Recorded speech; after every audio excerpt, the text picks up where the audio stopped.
Hi guys, in today's video I'm going to show you how to hide likes on your own post on Facebook and on other people's posts on Facebook.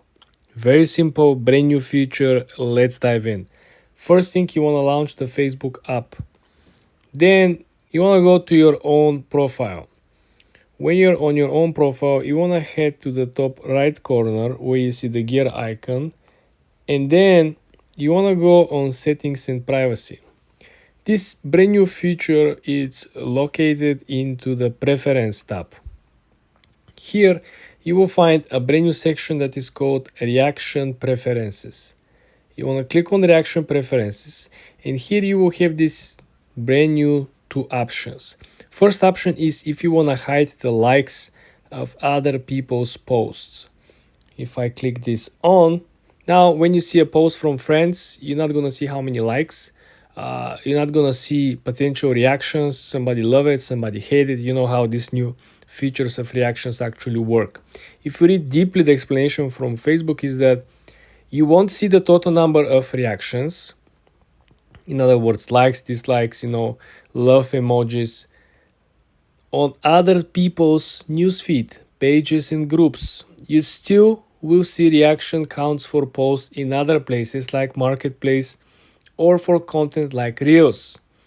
You see, your reactions to a post will still be visible to you and everyone else. This means that when you like or dislike something, some post on Facebook, you're gonna see it. You're gonna see your own actions, your own reaction, but any other post or reaction will simply be hidden for you.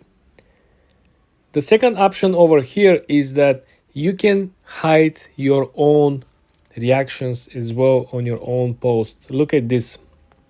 If you click this on, other people won't see the total number of reactions under posts you share to your profile. You post a picture, for example, you got 100 likes. Well, no one can see it, how many likes or dislikes this image got. Also, they're saying, according to Facebook, is that reaction counts will still appear on your post in other places like groups or other content like Reels. Meaning that if you double share the same exact piece of content once on your profile and once on Reel, well, on Reel, likes, dislikes, and comments will appear for everyone. You cannot hide it from there, but you can simply hide it from your own feed. This is how you hide likes from your post and from other people's posts on Facebook. For more tips and tricks like this, guys, subscribe and follow for more.